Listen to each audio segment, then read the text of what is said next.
C'est presque une anomalie de parler de conscience et de parler de mensonge en même temps. Quand je parle de mensonge, je ne parle jamais de mensonge dans le sens judéo-chrétien du terme. Je parle simplement de désinformation. Pour moi, la désinformation, c'est une forme de mensonge qui est utile à partir des plans, parce que l'homme n'a pas à savoir tout. L'homme doit être amené à une certaine conscience pour accéder à de l'information. Et l'évolution de l'homme requiert que certaines informations lui soient retenues. Donc, quand on parle de développement de conscience, on parle de la gestion du mensonge cosmique.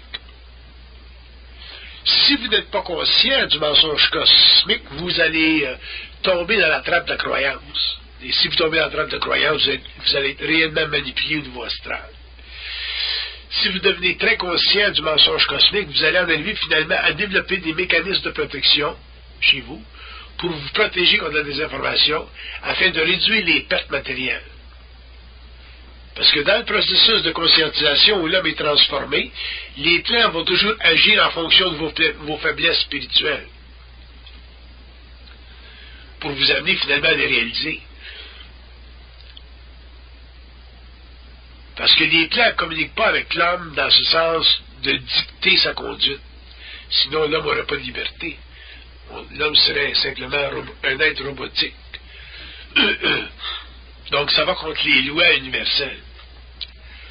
Par contre, si les plans veulent faire comprendre quelque chose à l'homme, les plans peuvent facilement lui faire vivre une expérience. Que l'homme soit conscient ou inconscient, c'est la même chose. L'homme inconscient vit des expériences qu'il ne comprend pas, alors que l'homme conscient va vivre des expériences qu'il va comprendre, ou qu'il peut comprendre. Dans le deuxième cas, l'homme s'aperçoit que sa relation avec le plan mental doit être filtrée. Filtré veut dire qu'il doit exclure le plus possible de sa conscience l'élément de croyance lorsqu'il traite avec les plans.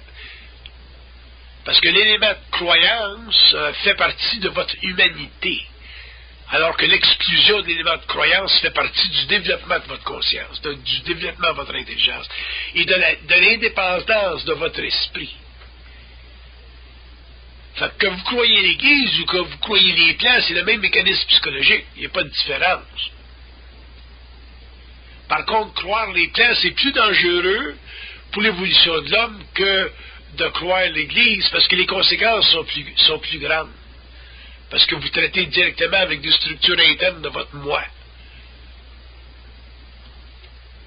à l'exclusion de votre liberté.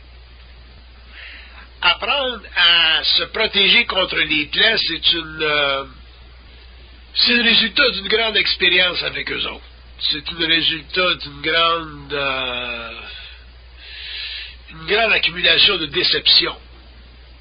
Si vous ne savez pas traiter avec la déception que les plans vous imposent, surtout si vous avez une communication intérieure, vous ne pourrez pas en arriver finalement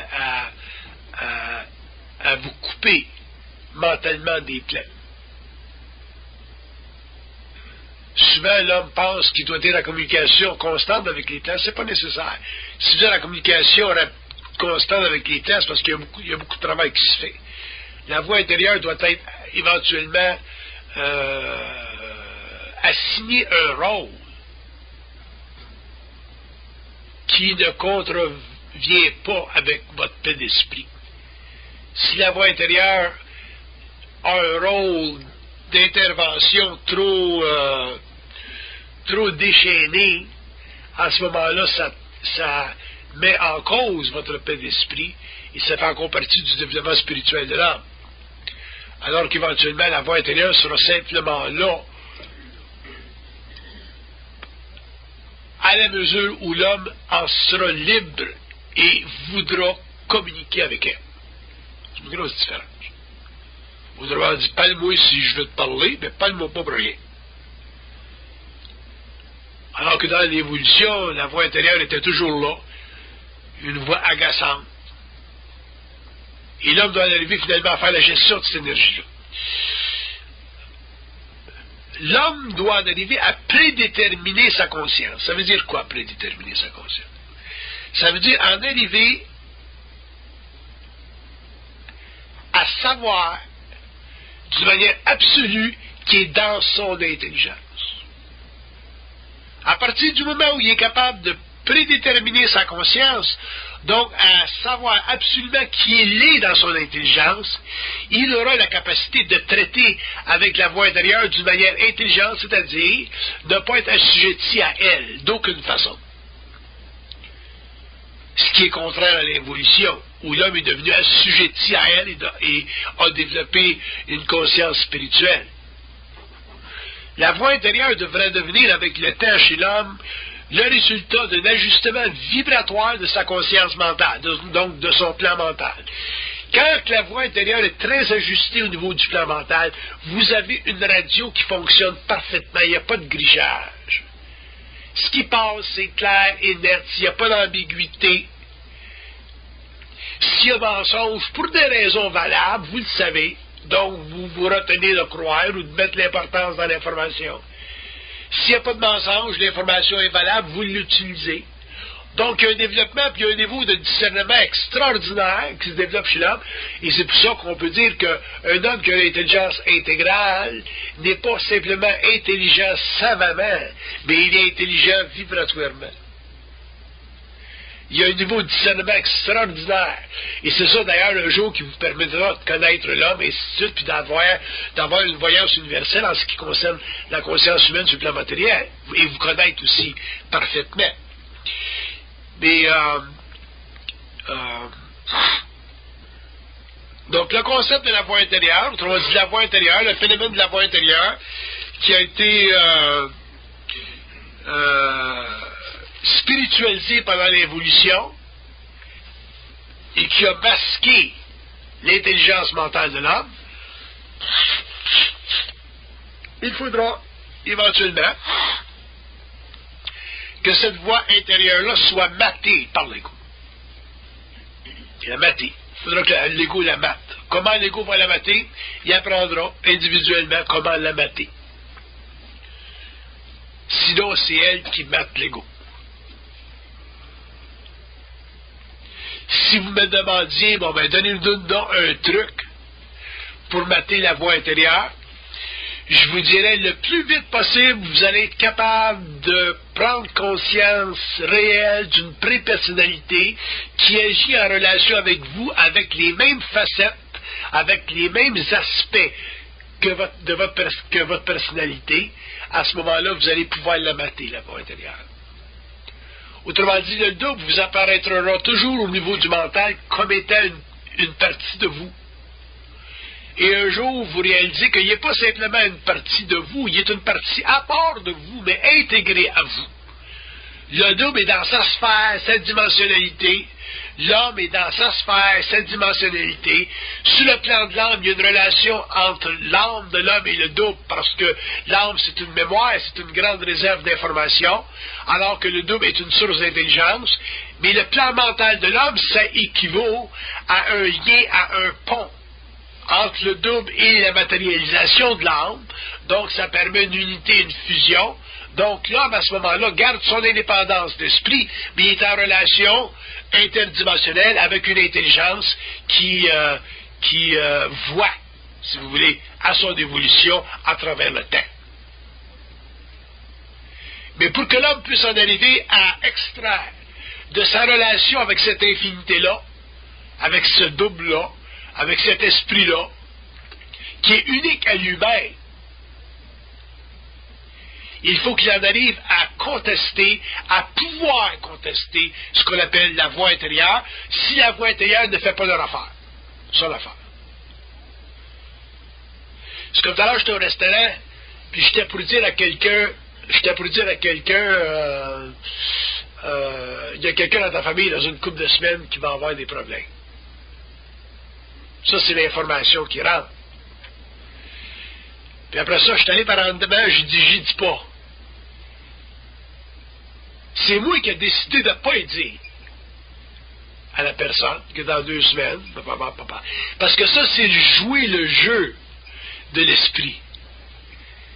Puis à part de ça, tu sais jamais s'il va te compter une blague. Tu sais jamais s'il veut mettre l'autre en vibration.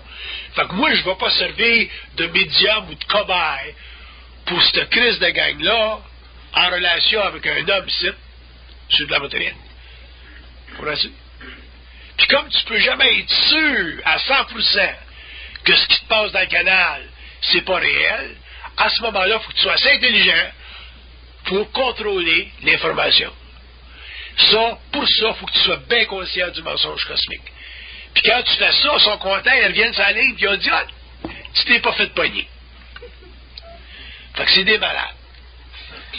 Mais c'est très intelligent de l'intelligence. C'est très, très intelligent de l'intelligence. On n'a rien vu encore. C'est longtemps. N'oubliez pas qu'on est des êtres d'habitude. On a été confinés pendant des millénaires à vivre de la mémoire de la race. Autrement dit, pendant des millénaires, on n'a jamais eu accès à de la connaissance à partir de nous-mêmes intégralement. On a toujours eu accès à de la connaissance à partir des chaires philosophiques dans le monde, ou à partir des idéologies dans le monde, ou donc à partir de certains pouvoirs temporels dans le monde. Donc l'homme a toujours été cannibalisé dans sa conscience. Il devient conscient, il prend conscience spirituelle de sa petite voix intérieure, il est cannibalisé encore. Parce que la petite voix intérieure, ça fait partie... La petite voix intérieure est colorée par la mémoire de sa race. Moi, je me rappelle, il y a quelques années, il y a quelqu'un qui vient me voir qui me dit, j'ai entendu une voix qui me dit que j'étais Jean-Baptiste. Savez-vous que le gars, il est fini dans la rue habillé avec une peau de mouton. Il a rentré à la grande bâtisse. Il se passait pour Jean-Baptiste. Il y en a un autre que j'ai connu, il se prenait pour le Christ. Il s'est fait sauter. Puis ça arrive toujours, ça arrive partout dans le monde, ça. Les suicides sont toujours commandés par l'astral. La folie, c'est astral. Que vous ayez une voix intérieure dont la source est très astrale, très négative, comme dans le cas des serial killers, par exemple, qui entendent des voix, ou que vous ayez une voix intérieure qui exude la spiritualité, pour moi, c'est la même affaire. C'est toujours astral. Fait que la voix intérieure doit être domptée, puis un jour, probablement, quand j'aurai le temps, j'écrirai un volume sur la voix intérieure, sur la dynamique de la voix intérieure, sur le mensonge de la voix intérieure, comment traiter avec la voix intérieure, et ainsi de suite, puis probablement, ça va donner des chocs à bien du monde.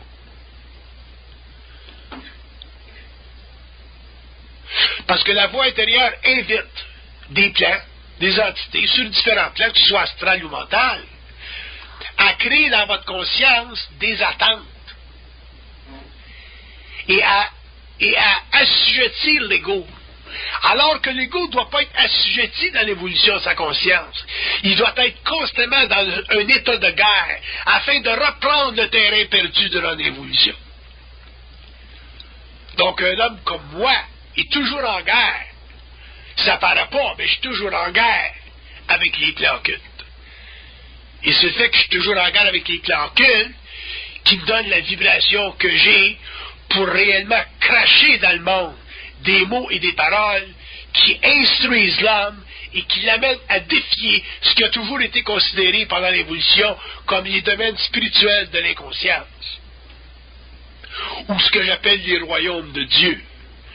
Je pourrais vous en parler des royaumes de Dieu, et si j'allais en public et parlerais des royaumes de Dieu, il y a beaucoup de gens qui seraient bien énervés, parce que vous verrez que les choses dans l'invisible, sur le plan astral, ne sont pas ce que vous pensez, ne sont pas structurées comme vous pensez, et que les êtres qui gouvernent ces mondes-là ne sont pas nécessairement des êtres qui conviennent à votre liberté mentale.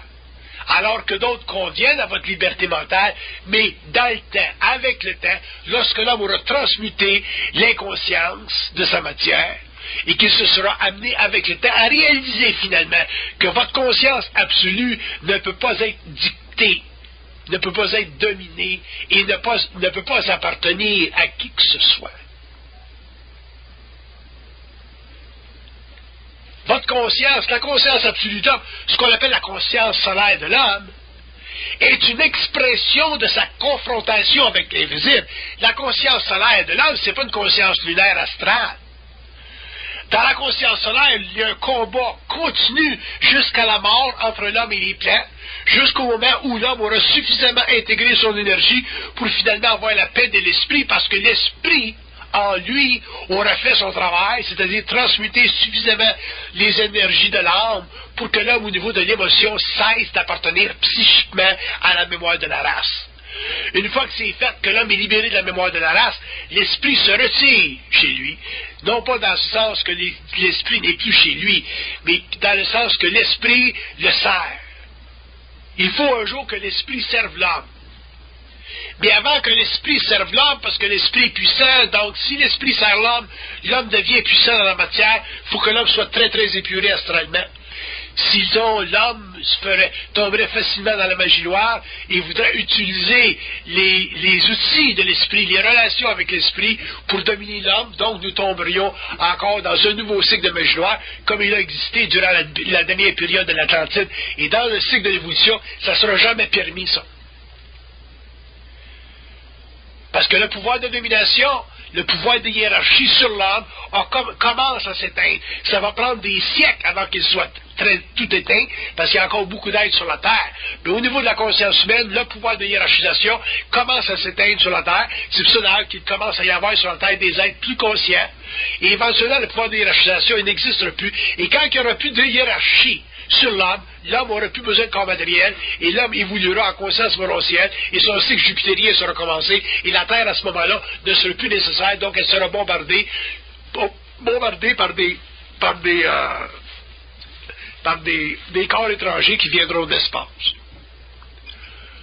Fait que ce sera la fin de la civilisation, comme nous avons connu la fin de la civilisation des dinosaures. Il ne faut jamais oublier que la Terre est un réseau de désinformation utilisé par les forces astrales, donc le monde des esprits inférieurs, pour canaliser dans la conscience humaine ce qu'on appelle l'architecture de l'esprit qui est la pensée. La pensée, c'est une architecture.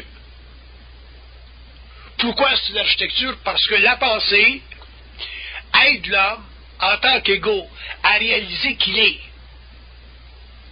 Mais la réalisation qu'il a d'être ne fait pas partie de sa conscience. Ça fait partie de son inconscience parce que la pensée réfléchie de l'homme est simplement un petit indice de sa réalité et non pas l'indice total de sa réalité. C'est pour ça d'ailleurs que l'homme a été pendant des siècles à la recherche de la connaissance socratique et qu'il n'en est jamais arrivé à savoir complètement parce que l'information lui était retenue non pas parce qu'il n'y avait pas accès, mais parce qu'il n'avait pas le pouvoir de déchirer les voiles de sa propre conscience. Déchirer les voiles de sa conscience, ça veut dire éliminer les craintes les plus minimes qui existent dans son ego face à l'état spirituel pour en arriver finalement à voir les choses en face, c'est-à-dire voir en face les interpellations spirituelles qui émanent de ces plans-là, les confronter et finalement abattre les égrégores spirituels du plan astral qui font de l'être humain un être sans puissance créative, donc incapable de dire à l'homme, son frère, sur la Terre, que les éthers, les interdimensionnalités, les mondes parallèles sont structurés de telle ou telle façon. L'homme devra un jour développer une nouvelle cosmogonie. Que ce soit moi ou que ce soit d'autres, c'est pas important, mais l'homme, un jour, l'humanité consciente, un jour, développera une nouvelle cosmogonie. Une fois que l'homme aura développé une nouvelle cosmogonie, elle sera très très avancée, cette cosmogonie, et les hommes qui la liront automatiquement vivront une transformation par vibration instantanée et à ce moment-là, ils seront capables de supporter l'état mental qui permet à un homme de pouvoir communiquer sans aucune obstruction avec les clans. Mais avant que l'homme puisse en arriver à ça, il faut que l'homme transmute parce qu'une telle cosmogonie, si elle est lue par réflexion et si elle reflète elle reflète une lumière trop astrale, l'homme peut perdre son esprit. Donc, il y a des livres qui seront écrits plus tard par l'homme et qui permettront finalement à des êtres de réellement grandir rapidement à travers la lecture de ces œuvres-là, qui seront certainement une matérialisation de l'esprit sur le plan matériel. Donc, l'ego ne pourra pas lire ces livres-là et s'instruire au niveau de l'intelligence. L'ego lira ces livres-là simplement par vibration, et en lisant par vibration, altérera la dynamique vibratoire entre lui et le plan mental. Et à ce moment-là, l'homme s'apercevra qu'il sait beaucoup de choses, qu'il a accès à beaucoup de choses.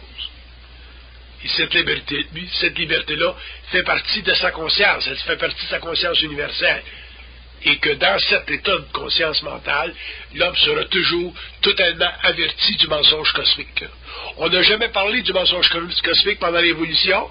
Ça n'est pas un initié pour l'amener pour amener ce sujet-là dans le monde, afin de faire réaliser à l'homme que la constitution psychique de son moi est fondée sur la manipulation psychologique de ses pensées au profit du pouvoir spirituel sur la planète Terre. Le pouvoir spirituel sur la Terre fait partie des structures mentales du mensonge, et il a été nécessaire pendant l'évolution parce que l'homme n'était pas prêt à savoir. Puis à partir du moment où l'homme va passer de l'évolution à l'évolution, il va être maître de la parole. Une fois que l'homme sera maître de la parole, il pourra lui-même, dans la parole, instantanément, à fur et à mesure où il va la structurer, la développer et l'envoyer dans le monde, il pourra finalement libérer l'humanité de ce qu'on appelle le mensonge cosmique, mais après savoir libérer lui-même. Si vous n'êtes pas capable de vous libérer vous-même du mensonge cosmique, qui fait partie des structures mentales inférieures, vous ne pourrez jamais amener dans le monde de l'information. Fait qu'à ce moment-là, vous êtes mieux de rester silencieux et écouter, au lieu de penser que vous êtes conscient et que vous pouvez enseigner aux autres. Les plans ont besoin de quantifier l'énergie mentale entre l'homme et eux autres pour pouvoir créer sur la Terre une nouvelle civilisation. Quand je dis sur la Terre une nouvelle civilisation, je ne veux pas dire une civilisation matérielle, je veux dire une civilisation sur le plan morontiel quand l'homme meurt. Quantifier l'énergie pour eux autres, ça veut dire amener finalement l'homme à pouvoir recevoir de l'information sans vibrer avec ses émotions. Quand l'homme va pouvoir recevoir de l'information sans vibrer avec ses émotions, il va être un petit peu comme un computer au niveau du mental, et il va pouvoir faire les différentes connexions nécessaires pour les attributions de ce qu'on appelle le savoir. Autrement dit, l'homme sera capable de parler à un Chinois d'une certaine façon, parler à un Italien d'une certaine façon, parler à un Français d'une certaine façon, ce qui est une œuvre extraordinaire. Pourquoi? Parce qu'il aura la maîtrise de la vibration. Si l'homme n'a pas la maîtrise de la vibration, il ne peut pas parler dans un langage universel et s'introduire dans le monde à différents groupes, parce que les groupes, à cause de la mémoire de la race, vont demander de sa part une certaine confirmation de leur réalité, de leur identité. Alors que l'homme conscient, quand il rencontre un Chinois, un Italien ou n'importe qui dans le monde, doit être capable de s'infiltrer dans son esprit pour détruire la fondation de la mémoire de la race et démontrer à l'homme qui reçoit l'information qu'il savait ça. À partir du moment où vous êtes capable de parler à quelqu'un, il fait voir quelque chose il l'amenait à dire qu'il savait ça. À ce moment-là, le travail est commencé. Mais si vous n'êtes pas capable de parler à quelqu'un et de lui faire réaliser que ça, il savait, il ne l'avait jamais exprimé, mais il le savait, il l'avait déjà senti, à ce moment-là, vous ne pouvez pas instruire l'homme parce que vous vous donnez l'impression d'être un maître sur lui, vous vous donnez l'impression d'être un gourou, ou vous donnez l'impression d'avoir une supériorité sur lui, alors que dans la lumière, il n'y a aucune supériorité. Donc, il y a des hommes dans le monde qui ne vont pas nécessairement vibrer à leur énergie intérieure comme vous, parce qu'ils n'ont pas d'expérience, ils n'ont pas été initiés comme ça. Mais il y a des hommes dans le monde qui ont une grande intuition, et si vous en arrivez un jour à les prendre en tangente, et à leur faire voir quelque chose, leur faire réaliser quelque chose, et leur faire réaliser qu'ils savent ça, à ce moment-là, vous allez démolir le pont astral qui existe naturellement entre eux autres et vous allez devenir, pour eux autres, des êtres, ou un être très convenable. Moi, j'ai rencontré un gourou il y a une couple de semaines, là, puis j'ai parlé dans le nez, Puis j'ai fait réaliser des choses qu'il ne pouvait pas refuter parce que ça faisait partie déjà de sa sensibilité intérieure qu'il n'avait pas exprimée en action. Il y a beaucoup de choses qu'on sait intérieurement mais qu'on n'exprime pas en action. Et à ce moment-là, ben, ça l'a fait... je suis devenu pour lui un être convenable. Je lui convenais. Et tant que vous ne vous apprendrez pas à devenir des êtres convenables, tant que vous n'apprendrez pas à convenir avec l'homme, à pouvoir convenir avec l'homme, à ce moment-là, vous n'aurez pas détruit le pont astral entre vous et lui. Votre lien demeurera toujours un lien psychologique et vous n'aurez jamais la capacité d'extraire de son inconscience ce qui viole l'être avec lequel vous parlez, et ça, ce sont tous les aspects rudimentaires du mensonge cosmique. J'ai dit au type, quand tu es dans une salle, là, puis tu fais ton affaire de gourou, là, puis tout, là, puis tu arrives au monde, puis tu dis « je vous aime ». Sais-tu qu'il y a des femmes qui sont suffisamment débalancées, névrosées, inquiètes, spirituelles, pour penser que tu leur parles à eux autres? La première chose que tu vas savoir, c'est que tu vas sortir dehors et ils vont te mettre des fleurs sur ton genre. Fait que vous ne pouvez pas, quand vous êtes dans une sorte de position d'autorité, d'utiliser des mots comme « je vous aime », tout le bullshit de l'involution, sans être conscient de la vibration. Sans ça, vous allez former des sectes. Vous allez former des êtres qui vont vous suivre comme des lapins. Vous allez, si vous êtes un homme, il y a des femmes qui vont vous prendre pour un pain. Fait que vous devez protéger l'homme et la femme sur le plan matériel de toutes les notions d'évolution. Et quand vous parlez donc comme du mort. Je te dis qu'il était tranquille, le gourou. Il était tranquille. J'ai dit, ça, c'est la chose numéro 1. Après ça, j'ai dit, la deuxième affaire, il faut que tu saches. Puis la troisième affaire, il faut que tu saches. Puis la quatrième affaire, il faut que tu saches. Je te dis qu'il y avait les oreilles dans le crin. Ça, il n'a pas appris ça aux Indes. Il l'a appris à Saint-Adèle. Pour dire quoi? Pour dire quoi? Pour dire que l'homme, surtout l'homme spirituel, le bonhomme, l'homme qui veut aider l'humanité à évoluer, doit se prendre en main d'abord. Oubliez l'humanité si vous n'êtes pas grand main. Ça ne veut pas dire que vous allez faire du mal à l'humanité. Le gourou ne va pas te faire de mal à l'humanité. Mais vous n'allez pas amener l'homme à la conscience, vous n'allez pas amener l'homme à se libérer des trappes extraordinaires que les plans peuvent causer à une humanité qui pense. Vu de la conscience universelle, vu du plan mental, la pensée, c'est un phénomène, je vais vous l'écrire ici, c'est un phénomène qui permet aux forces de s'accaparer l'ego. C'est ça que ça fait, la pensée. Donc, il faut que la pensée soit transmutée chez l'âme, qu'elle devienne un système télépathique entre lui et les plans, et non pas simplement un système de réflexion qui construit son ego, qui aide à développer sa personnalité et qui le garde toute sa vie dans la noirceur.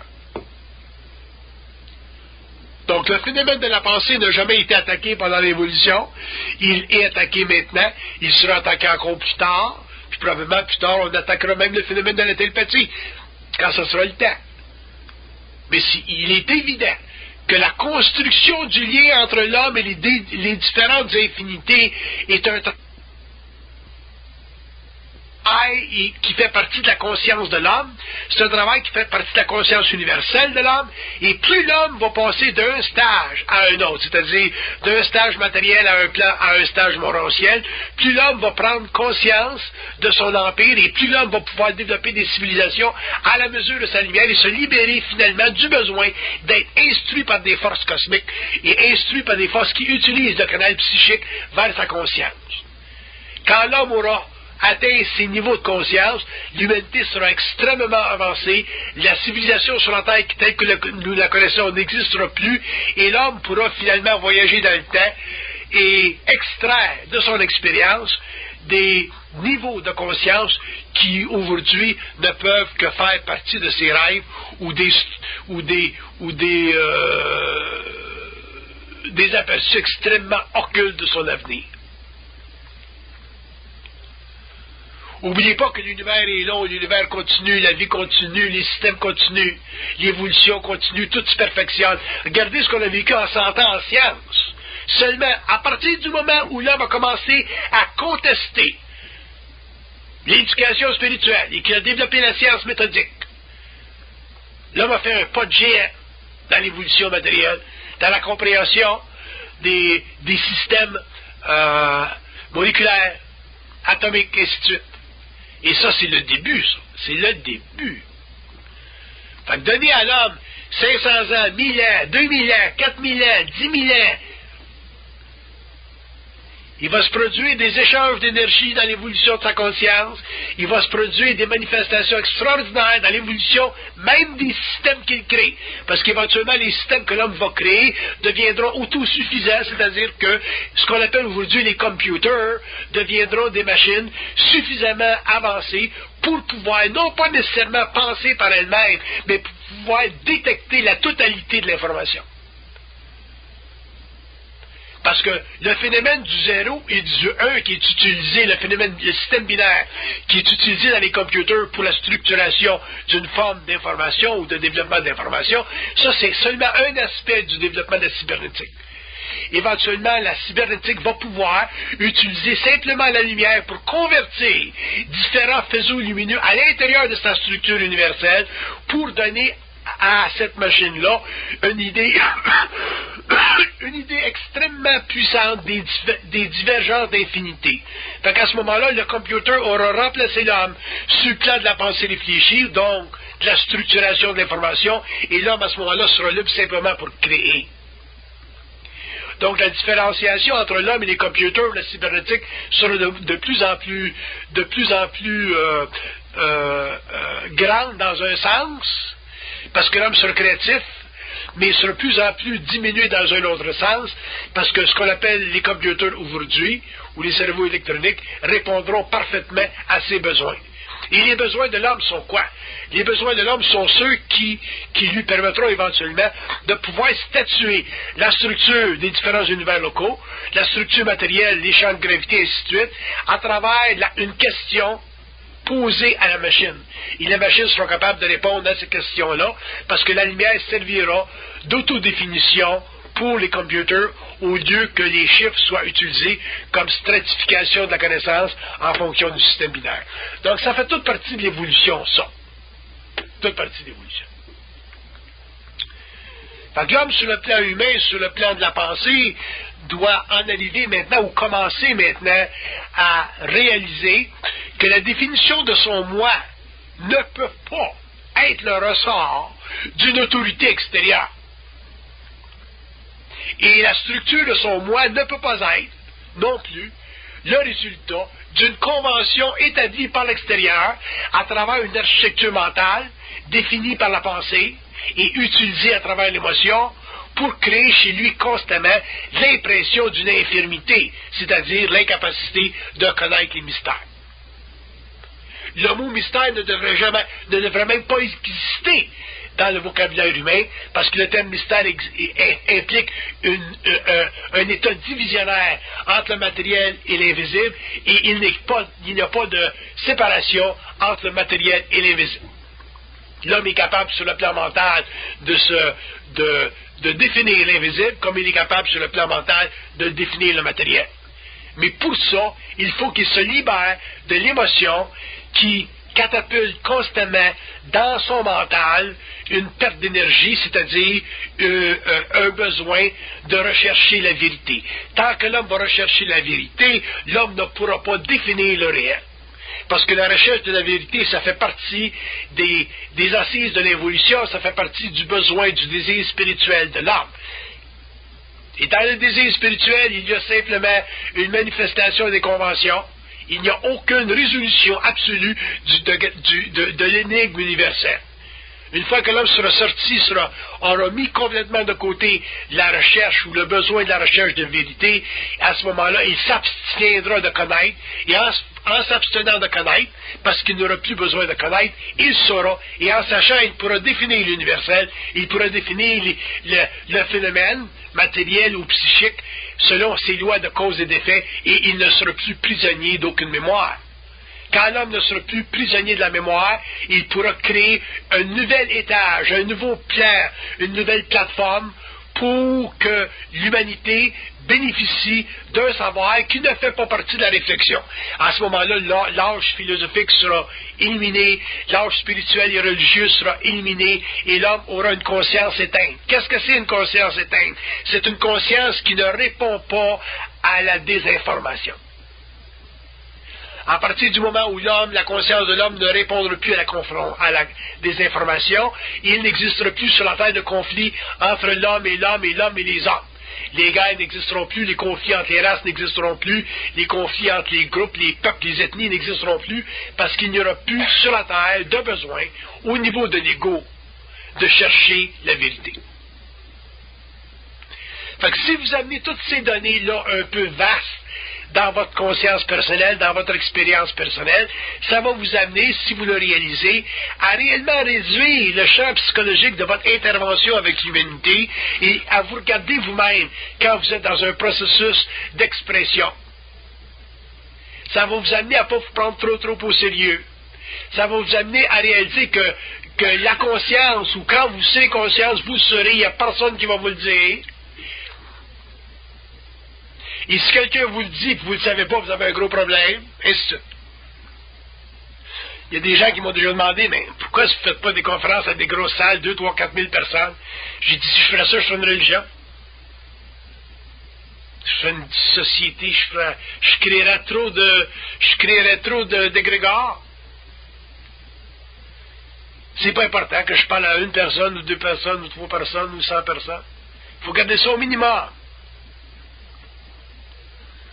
Ce qui est important, c'est que l'homme matérialise la vibration. Une fois qu'elle matérialise la vibration, à ce moment-là, elle fait son petit chemin. Ça se fait de bouche à oreille. Avant, je disais de bouche à bouche.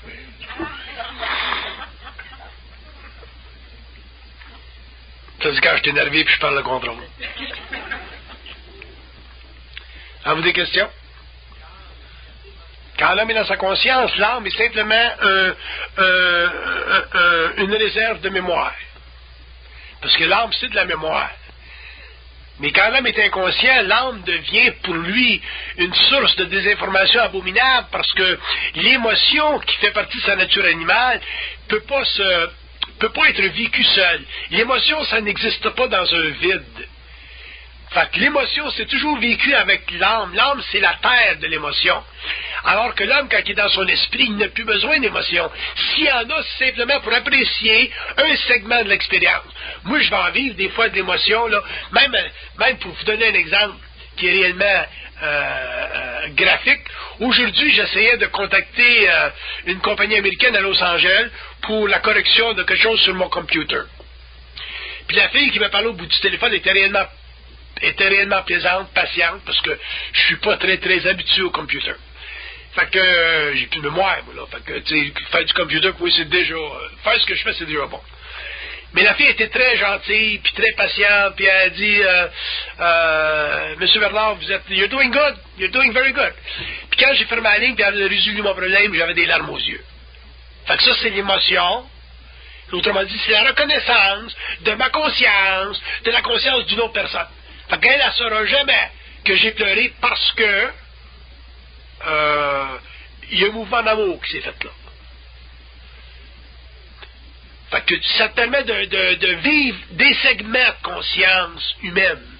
Sinon, tu seras toujours là, dans l'état du frigidaire. Fait que c'est le fun de temps en temps vivre ça parce qu'il y a une énergie qui se canalise. Un petit peu comme quand je pleurais à la télévision, hein, tout de suite. Bon. Mais le point est, c'est que l'homme doit réaliser que son émotivité fait partie de sa nature animale. Cette émotivité-là, elle fait partie de l'évolution. Elle a été cultivée pendant l'évolution et elle doit être utilisée pour l'édification de son mental. comment est-ce qu'elle est utilisée pour l'édification de son mental? En restructurant le lien entre l'émotion et le mental. Autrement dit, l'émotion à sa bonne place et le mental à sa bonne place, les deux séparés. Quand tu as besoin, tu es uni, quand tu n'as plus besoin, tu es séparé. Si vous n'êtes pas capable d'unifier et de séparer votre corps émotionnel de votre corps mental, vous n'en arriverez jamais à avoir une conscience mentale ou une conscience supramentale. Parce que cette dernière requiert votre capacité en tant qu'être humain de ne pas mélanger ces deux éthers-là. OK? D'autres questions? Ils disent que l'émotion doit être toujours revisitée chez l'homme. Vous deviez toujours la revérifier.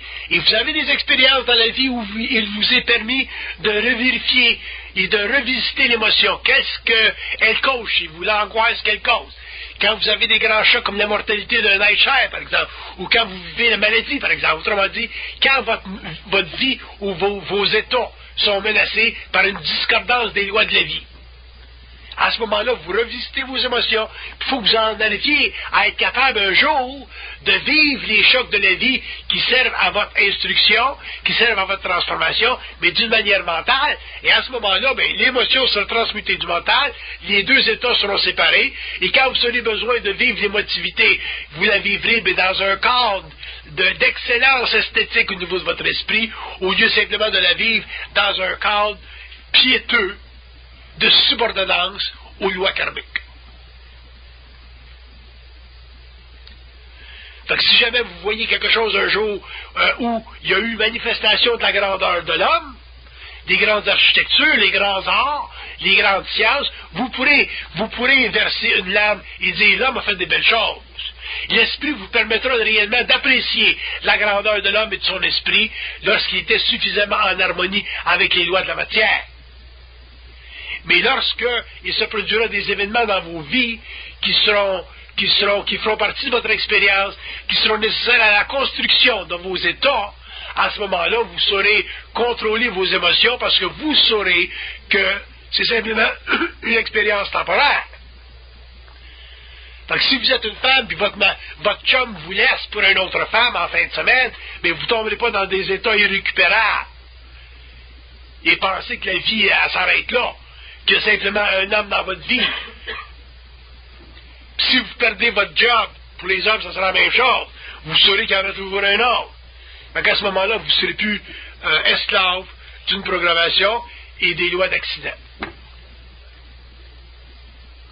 Mais ça ne se fait pas d'un jour à l'autre. Ça se fait graduellement. À partir du moment où vous allez prendre conscience que les événements dans votre vie servent à réorganiser vos corps subtils, à leur donner une autre tonalité, une autre vibration, pour que finalement votre lumière, quand elle passe à travers ces systèmes-là, qui sont extrêmement fragiles et à la fois extrêmement fermes, solides, puissants, forts, que cette lumière-là, finalement, se manifeste dans votre vie et qu'elle vous donne droit à quoi? À votre liberté. Vous saurez quand vous serez libre. Parce qu'être libre, c'est pas simplement une idéologie. Être libre, c'est une conscience manifeste. Et quand vous aurez une conscience manifeste, parce que vous serez libre, à ce moment-là, vous aurez accès à toute l'information que vous avez besoin pour rapatrier dans votre conscience, dans votre être, les différentes notions qui sont nécessaires à la structuration de votre mental. Vous ne serez pas intéressé à la curiosité, vous ne serez pas intéressé à la connaissance, vous aurez simplement à ouvrir le robinet, puis l'eau passera. L'eau, c'est l'esprit. L'émotion chez l'être humain, l'émotion dans l'évolution de la conscience, fait partie des étapes de développement de son ego. À partir du moment où l'homme va passer à l'évolution, ces étapes-là vont cesser, vont être transformées, puis il y aura séparation entre l'émotion et le mental. L'émotion, elle sera à la disposition de l'homme. Elle sera disponible à l'homme. Mais il n'en sera plus esclave. Il n'en sera plus victime. Ça sera là. Le corps astral, il est là. Que vous allez réaliser que quand vous êtes en chicane avec quelqu'un puis que vous manifestez des émotions, vous allez être obligé de réaliser un jour que lui est manipulé et que vous êtes manipulé. Quand vous saurez que vous êtes mutuellement manipulé, celui qui sera le plus conscient de la manipulation va arrêter d'être manipulé et automatiquement tout la souffrance va arrêter. Vous avez remarqué que quand on est dans un conflit avec une personne, on ne réalise pas la manipulation. Et on a tendance à blâmer l'autre, alors que l'autre est aussi manipulé que nous autres. Et l'autre ne sait pas ça. Fait que si vous le savez, vous allez déjà engendrer un processus de réconciliation. Et si les deux le savent, vous allez voir que le conflit entre les deux va cesser. Et un jour, vous aurez des relations avec des êtres près de vous qui sont totalement, constamment, de manière permanente en harmonie. Vous ne pourrez même pas être en conflit. Parce que votre esprit ne vous permettra pas de l'être, parce qu'en tant qu'égaux, vous aurez trop conscience de l'illusion de manipulation. C'est parce qu'on n'est pas conscient de la manipulation qu'on rentre en conflit avec les hommes. Si on savait combien, jusqu'à quel point les hommes sont manipulés dans notre présence, on ne vivrait pas. Prenez là, vous me posez une grosse question envers qui. Ça fait toute partie du développement de la conscience, ça. Puis éventuellement, vous allez en arriver à réaliser le jeu. Il y a un jeu, il y a une game qui se joue. Puis plus vous allez réaliser qu'il y a une game qui se joue, plus vous allez voir clair. Puis plus vous allez voir clair, moins vous allez vous faire prendre dans ce jeu-là. Puis c'est ça le développement de la conscience. C'est ça de la conscience. Si vous me demandiez, donne-nous donc une définition réellement simpliste de la conscience, je dirais que de la conscience, c'est la capacité chez l'homme de ne pas être victime de la manipulation dans sa tête à partir des pensées qui sont soufflées à partir de l'astral ou du mental. Une fois que tu as réglé ça, les esprits ne peuvent plus rien faire. Le travail est fait si ce sont des esprits lumière, puis si ce sont des esprits qui font partie de l'astral, ils se retirent parce que ils ne peuvent plus vous magnétiser. Comme ça que ça marche. Ils sont très subtils. Wow, moi j'en vis, puis laissez-moi vous dire, j'en vis des pièges avec eux autres, puis seulement j'ai tellement l'habitude, ça fait 30 ans là, que j'intègre, que quand je vis des pièges, puis que je leur démontre le piège, ils sont obligés de me dire, on t'a pas eu. C'est mental. C'est mental, c'est mental. La perception est mentale. C'est dans le mental. Effectivement. Ça peut être très près de vous autres. Ça dépend des systèmes de chacun. Ça. Une possession, vous pouvez ressentir ça physiquement. Mais j'y parlais dernièrement, la différence entre la possession et l'habitation. Bien important de voir la différence. Une possession, c'est très astral. C'est très fort. L'habitation, ça peut être aussi fort, mais c'est pas astral. Mais au début, dans un mouvement, dans le début d'une habitation, vous pouvez avoir l'impression que c'est de la possession. Et pour la briser, cette impression-là, autrement dit, voir clair à travers cette illusion-là, qui est basée sur une forme de crainte, il faut que vous soyez solide. Il faut que vous ayez de l'esprit. Il ne faut pas que vous ayez occultement peur. D'ailleurs, je vais vous en parler de la peur occulte.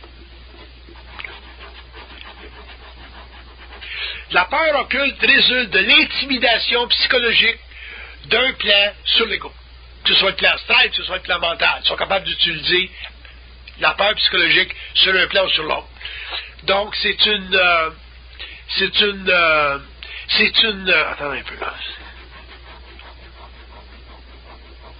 C'est un test. C'est un test. Et si l'homme est suffisamment conscient, sensible, centrique, il est capable de passer à travers le test. Donc, il y a transmutation de séquences subtiles, transmutation de séquences subtiles, transmutation de séquences subtiles. Ben, il s'agit...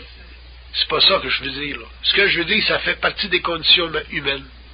Quand l'homme vient en contact avec les plans sont capables de créer une intimidation au niveau de l'ego. Si vous êtes frappé demain matin par le cancer, vous allez voir que vous allez en vivre de l'intimidation. Quand le médecin va vous annoncer que vous avez le cancer, vous allez vivre quelque chose au niveau des émotions. Vous allez en vivre de l'intimidation. Regardez ce qui se passe au niveau de votre pensée de ce temps-là. Pour que vous puissiez corriger les abus de votre programmation, il faut que vous soyez capable d'avoir le contrôle sur vos pensées. Parce que les pensées sont des énergies, ce sont un peu comme des acides très puissants qui peuvent créer dans vos corps subtils des retenues de lumière. Et en créant ces retenues-là, tout ce que vous vivez, c'est du matériel. Et le matériel fait partie des forces de l'âme. Il ne fait pas partie de la présence de l'esprit. Occupez-vous-en pas. Occupez-vous-en pas parce que le processus d'évolution de la conscience a son propre timing, sa propre chronologie. Il y a des gens qui ne peuvent pas être conscientisés trop vite, il y a des gens qui sont conscientisés plus vite, il y a des gens qui sont conscientisés instantanément. Ça dépend du plan de vie de chacun. Fait qu'occupez-vous pas de ça, parce que si vous vous occupez de ça, ça fait encore partie des désirs de l'ego. Fait que dans le fond, vous ne deviez même pas vous occuper de ce que je vous dis. Vivez vos vies comme vous les vivez. Mais avec le temps, vous allez voir que ce que je vous dis, que vous ne pouvez pas mémoriser, vous allez le retrouver dans des événements. Vous allez dire, ah, c'est ça qu'il disait il y a 2 ans, il y a 5 ans, il y a 15 ans, l'enfant de chienne. Parce que dans ce temps-là, vous allez avoir vécu des choses. Puis vous allez dire, ben, peut-être que j'aurais dû jamais rencontrer, j'aurais à paix, tu sais. Mais dans le fond, c'est bon qu'on se rencontre. Donc, occupez-vous pas de ça. La liberté et la paix dans l'esprit, ça fait partie de la même chose. Quand tu es libre, tu as la paix dans l'esprit. La liberté, c'est l'expression de l'esprit à travers le mental. Puis la paix dans l'esprit, c'est la relaxation que tu vis par rapport à l'esprit, autrement dit le vide que tu vis par rapport à l'esprit quand tu n'as pas de travail à faire, quand il n'y a pas de travail qui se fait sur ton corps mental. Fait que, un jour, l'homme aura la paix d'esprit, puis c'est quoi l'autre, vous dites? La liberté. Bon. Vous apprenez à vous protéger. Premièrement, vous apprenez à vous protéger dans la mesure où vous ne croyez pas. Ça, c'est le basic. Ça, c'est 101. À l'université, le 101. Ça, c'est le basic. Puis après ça, c'est une expérience extrêmement variée de ça. Puis ça dépend de chaque individu. Ce qui est évident pour vous n'est pas évident pour un autre. Ce qui est évident pour un autre, c'est pas évident pour vous, parce qu'on est tous structurés différemment. On a tous différents appétits, on a tous différents états spirituels.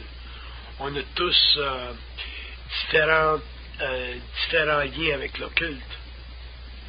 On est tous psychiquement différemment programmés. Donc ça devient très personnel.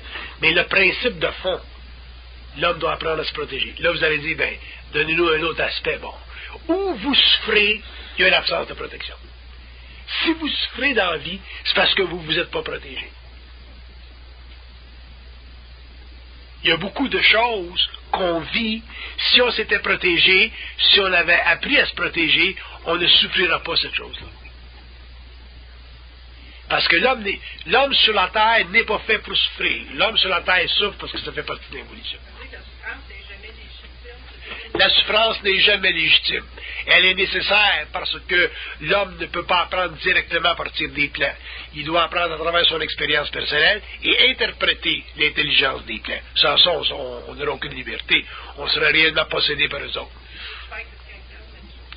Quand tu parles avec un homme, tu ne souffres pas parce que tu sais qu'il est rendu de l'autre bord et c'est toi qui es dans la marde. Mieux bien. C'est télépathique, mais tu peux communiquer avec lui après. Pas trop. Pas qu'il s'attache à toi. Toujours. Toujours. La souffrance n'existe pas si la pensée n'est pas là. Donc, s'il y a pensée, ce qui est la condition de l'âme, il y a beaucoup de possibilités pour la souffrance. Parce que ça fait partie de l'évolution. Ça fait partie des illusions de l'ego, ça fait partie de la structuration du mental inférieur. Ça fait des siècles. Mais avec l'évolution, l'homme va s'affranchir de ça. Et à ce moment-là, sa relation avec des intelligences systémiques deviendra une relation télépathique au lieu d'être une relation basée sur les voiles de la pensée ou de la conscience qui font partie de la structure de son ego. Elle va devenir totalement, son identité va devenir totalement unifiée dans le sens que le tu et le je deviendront indifférenciés. À partir du moment où le tu et le je seront indifférenciés, l'homme pourra parler avec ces entités systémiques-là comme il parle à un homme, comme il parle à une autre intelligence.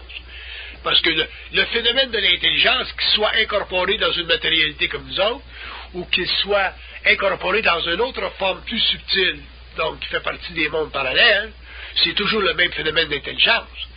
Si tu es intelligent par rapport à un homme, puis si tu es intelligent par rapport à une entité, c'est toujours de l'intelligence. Qu'est-ce que c'est de l'intelligence? De l'intelligence, c'est un pouvoir créatif qui appartient à toutes les espèces d'atomes organisés. C'est ça de l'intelligence.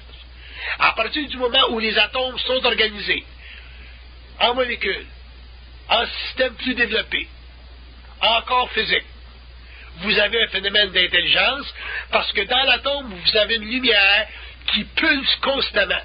Et c'est la pulsation constante de l'atome qui crée sur tous les plans des réseaux extrêmement complexes de relations entre différents esprits, certains incarnés, certains non incarnés.